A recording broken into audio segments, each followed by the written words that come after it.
সংবাদ সবাইকে স্বাগত জানাচ্ছি। আমি ফিরোজ তোহা। শুরুতেই আরবে কেবলস সংবাদ শিরোনাম জানিয়ে দেব এই মুহূর্তে হাতে পাওয়া সর্বশেষ গুরুত্বপূর্ণ আপডেট। আন্তর্জাতিক সংবাদ। ইরান ইসরায়েল ফিলিস্তিনি ত্রিমুখী যুদ্ধ চলছে। শুরুতেই থাকছে ইসরায়েলি বন্দরে হামলা চালালো ইরাকি প্রতিরোধ যোদ্ধারা। এবারে জানাবো মধ্যপ্রাচ্যে বন্ধু বাড়ছে ইরানের, কি করবে নেতানিয়াহু। মধ্যপ্রাচ্যে আরও একবার গোল দিয়ে দিলেন রুশ প্রেসিডেন্ট ভ্লাদিমির পুতিন। ইব্রাহিম রাইসিকে হারিয়ে ইরান যখন শোকের সাগরে ভাসছে, তখন তেহরানের জন্য সুখবর এনে দিয়েছে মস্কো। মধ্যপ্রাচ্যে অপ্রত্যাশিত এক বন্ধু পেতে যাচ্ছে ইরান। এর পেছনের কারিগর রুশ প্রেসিডেন্ট ভ্লাদিমির পুতিন। কয়েক বছর আগে ইরানের সঙ্গে সম্পর্ক ছিন্ন করেছিল এই দেশ। এবার তারা নতুন করে সম্পর্ক শুরু করতে যাচ্ছে। কঠিন চাপে নেতানিয়াহু চোখে সর্ষে ফুল দেখছে। জানাবো আর্মেনিয়ার সীমান্তের 4টি গ্রাম নিয়ন্ত্রণে নিল আজারবাইজান। এবারে থাকছে হঠাৎ কেন যুদ্ধ থামানোর কথা বললেন ভ্লাদিমির পুতিন। 2 বছরেরও বেশি সময় ধরে ইউক্রেনে যুদ্ধ চালিয়ে যাচ্ছেন রুশ প্রেসিডেন্ট ভ্লাদিমির পুতিন। তবে এবার হঠাৎ যুদ্ধবন্ধের ইঙ্গিত দিয়েছেন তিনি। হঠাৎ কেন তিনি যুদ্ধ বন্ধ করতে যাচ্ছেন, এ বিষয়ে থাকছে বিস্তারিত, সঙ্গেই থাকুন।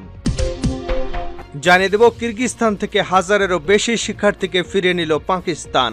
কিরগিজস্তানের রাজধানী বিশকেকে বিদেশি শিক্ষার্থীদের উপর স্থানীয়দের হামলার ঘটনার পর থেকে এ পর্যন্ত 1368 জন শিক্ষার্থীকে দেশে ফিরিয়ে নিয়েছে পাকিস্তান।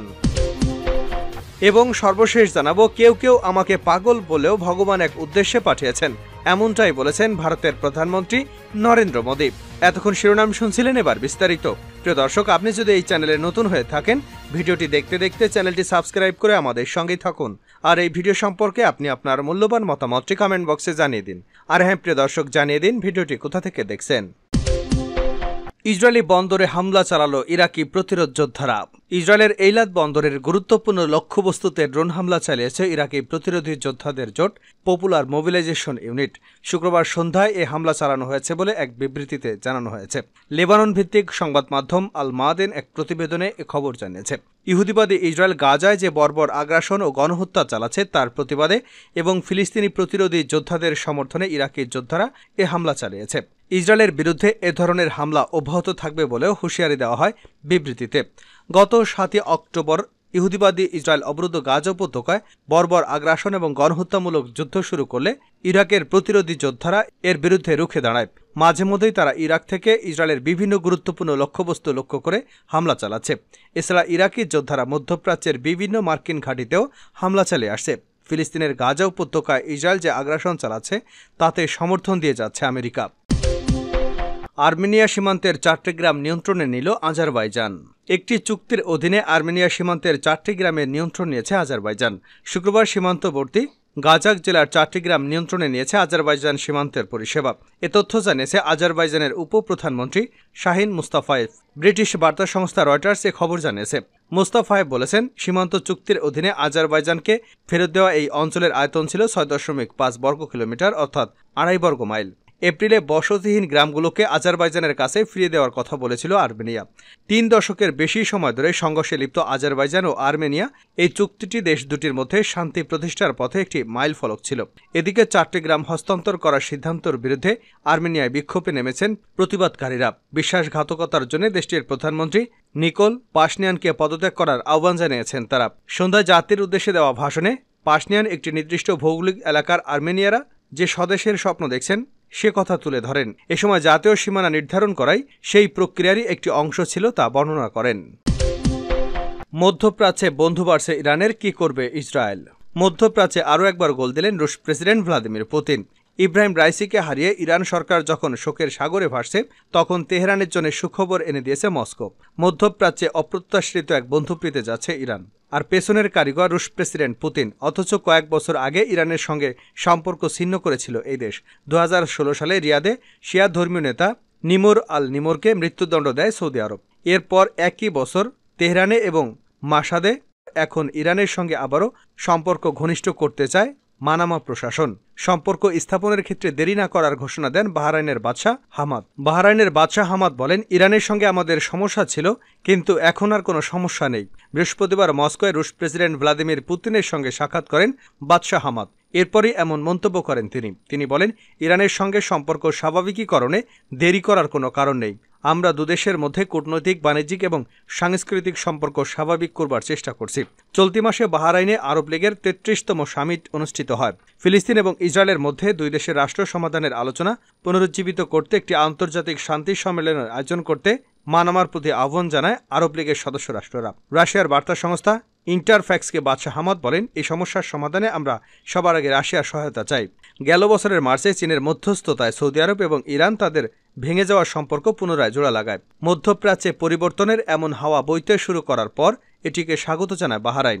এ সময় বাহরাইনের পররাষ্ট্র মন্ত্রণালয় জানিয়েছিল, এ ধরনের চুক্তি মতবিরোধ দূর করতে ইতিবাচক পদক্ষেপ হিসেবে কাজ করবে আর সমালোচনা ও কূটনৈতিকের মাধ্যমে আঞ্চলিক সংঘাত সমাপ্তির পথ তৈরি করবে।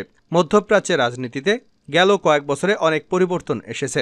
ইসরায়েলের সঙ্গে যেমন আরব রাষ্ট্রগুলোর সম্পর্ক স্থাপনের পথ খুলেছে, তেমনি সংঘাতও বেড়েছে এই অঞ্চলে। এমতাবস্থায় কয়েক বছর আগে ইসরায়েলের সঙ্গে সম্পর্ক স্থাপন করে বাহরাইন। তবে নিজেদের চিরশত্রু ইরান যদি এবার বাহরাইনকে পাশে পায়, তাহলে বেনিয়ামিন নেতানিয়াহু যে নিরাপত্তাহীনতায় ভুগবেন তার বলার অপেক্ষা রাখে না। হঠাৎ কেন যুদ্ধ থামানোর কথা বললেন পুতিন? 2 বছরেরও বেশি সময় ধরে ইউক্রেন যুদ্ধ চালিয়ে যাচ্ছেন রুশ প্রেসিডেন্ট ভ্লাদিমির পুতিন। তবে এবার হঠাৎ যুদ্ধ বন্ধের ইঙ্গিত দিয়েছেন তিনি। কয়েকটি সূত্র বার্তা সংস্থা রয়টার্সকে জানিয়েছে, যুদ্ধ থামাতে রাজি হয়েছেন পুতিন। তবে পুতিন বলেছেন, কিয়েভ বা পশ্চিমারা যদি তার প্রস্তাবে কোনো প্রতিক্রিয়া না জানায়, তাহলে অবশ্যই তিনি যুদ্ধ চালিয়ে যাবেন। বাণিজ্যিক বা রাজনৈতিক ক্ষেত্রে পুতিনের সঙ্গে কাজ করেছেন বা করছেন এমন অন্তত 5টি সূত্র এ বিষয়ে মুখ খুলেছেন। পুতিনের মুখপাত্র দিমিত্রো পেসকভ বলেছেন, তারা অন্তত যুদ্ধ চান না। এই যুদ্ধবিরতি সংক্রান্ত আলোচনা চালাতে তাদের আপত্তি নেই। কিন্তু প্রশ্ন উঠেছে, এতদিন পরে হঠাৎ কেন পুতিন যুদ্ধ থামানোর কথা বলছেন?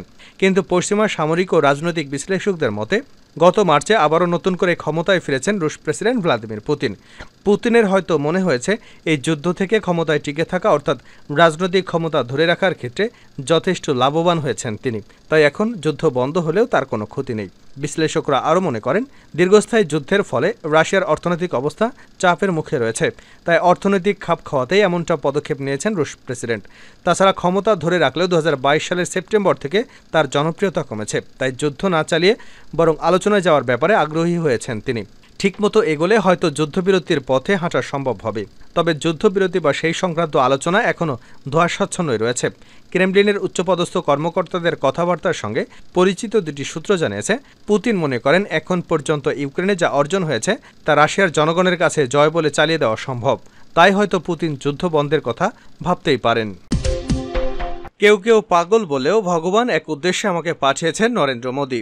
ভগবান এক উদ্দেশ্য নিয়ে আমাকে পৃথিবীতে পাঠিয়েছেন এবং সেই উদ্দেশ্য সাধন না হওয়া পর্যন্ত আমি কাজ চালিয়ে যাব। আবারও এমন মন্তব্য করলেন ভারতের প্রধানমন্ত্রী নরেন্দ্র মোদী। সংবাদ মাধ্যম এনডিটিভিকে দেওয়া এক সাক্ষাৎকারে মোদী বলেন, কেউ কেউ আমাকে পাগল বলতে পারে, কিন্তু আমি নিশ্চিত যে পরমাত্মা ভগবান আমাকে একটি উদ্দেশ্যে পাঠিয়েছেন। একবার উদ্দেশ্য পূরণ হলে আমার কাজ শেষ হবে। এই কারণে আমি নিজেকে সম্পূর্ণভাবে ভগবানের কাছে উৎসর্গ করেছি। এর আগেও মোদী এ ধরনের মন্তব্য করেছেন যে পরমাত্মা তাকে পাঠিয়েছেন, বিশেষ কোনো কাজ করার জন্য তাকে পাঠানো হয়েছে। সেই কথারই পুনরাবৃত্তি করলেন তিনি। প্রধানমন্ত্রীর দাবি, ভগবান আমাকে বিভিন্ন কাজ করার নির্দেশনা দেন, তবে কখনো আসল উদ্দেশ্যের কথা বলেন না। ভগবান কখনো তার আসল লক্ষ্যের কথা প্রকাশ্যে বলেন না। আমি কি করি তা দেখেন আগে, এরপরে কি করতে হবে তা জানতে আমিও সরাসরি ভগবানের সঙ্গে যোগাযোগ করতে পারি না। বিরোধীদের ক্রমাগত আক্রমণের মুখে পড়েও তিনি কাউকে শত্রু বলে মনে করেন না বলেও মন্তব্য করেছেন নরেন্দ্র মোদী। ভারতকে এগিয়ে নিয়ে যেতে বিরোধী নেতাকর্মীদের সঙ্গে নিয়ে কাজ করাই তার লক্ষ্য বলে মন্তব্য করেছেন তিনি বলেন, আমি কখনই বিরোধীদের চ্যালেঞ্জ করি না, আমি তাদের সঙ্গে নিয়ে চলতে চাই। আমি কাউকে উপেক্ষা করি না। তারা 60 থেকে 70 বছর ধরে সরকার চালিয়েছে। তারা যে ভালো কাজগুলো করেছে আমি তা থেকে শিখতে চাই।